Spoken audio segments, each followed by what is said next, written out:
Hello students, good evening to all of you. Where I am going to discuss one problem from wave optics जो कि JEE 2024 में पूछा गया है। So two coherent monochromatic light beams हैं जिनका intensity I और 4 I है, superimposed, and the difference between the maximum and minimum possible intensities in the resulting beam is X I. तो जो डिफरेंस है मैक्सिमम और मिनिमम पॉसिबल इंटेंसिटीज में, like they are superimposing, I और 4 आई का super imposition हो रहा है, और उसमें जो आई मैक्सिमम और आई मिनिमम का जो डिफरेंस है वो बेसिकली एक्स आई है। तो हमें एक्स की वैल्यू निकालनी है, इंटीजर टाइप क्वेश्चन है। तो स्टूडेंट्स, जो रिजल्टेंट इंटेंसिटी का एक्सप्रेशन है वो कुछ इस तरह से होता है, I one plus I two plus two root I one I two cos phi, that is the expression.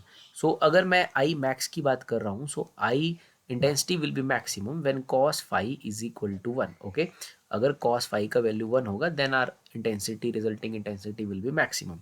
तो एक इंटेंसिटी आई है और दूसरी 4 आई है, so will write it as two root and one is I और अगला है 4 I. So intensity will be maximum when cos phi is one. तो ये बन जाएगा 5 आई प्लस 4 आई स्क्वेयर। तो 4 आई स्क्वेयर रूट से बाहर आके बनेगा 2 I. So it is basically 5 I plus 4 I, that is 9 I.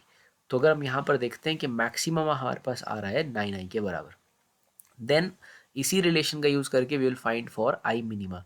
So intensity will be minimum students when this cos phi is minimum, or it means that so intensity will be minimum when cos phi is equal to -1. So we'll put the values there. It is I plus दूसरी की जगह हमने 4 I लिखना है, plus two root I into 4 I, and we are looking for I minima. So for I minima cos phi should be -1।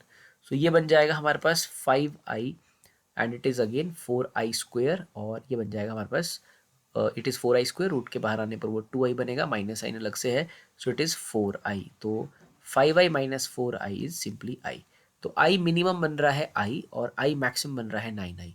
और I max और आई minima का जो डिफरेंस है, I max minus I minima is equal to 9 I minus I, और we can say that it is 8 I. और according to question उसमें दिया गया है कि उसमें जो डिफरेंस बन रहा है it is equal to X I. तो मैं यहाँ से 8 आई को स्टूडेंट्स एक्स आई के साथ इक्वेट कर दूंगा, और यहाँ से ऑब्वियसली हम एक्स को निकाल देंगे, एक्स की वैल्यू आ जाएगी 8। So value of x is 8। 8 is the answer for this question. Thank you.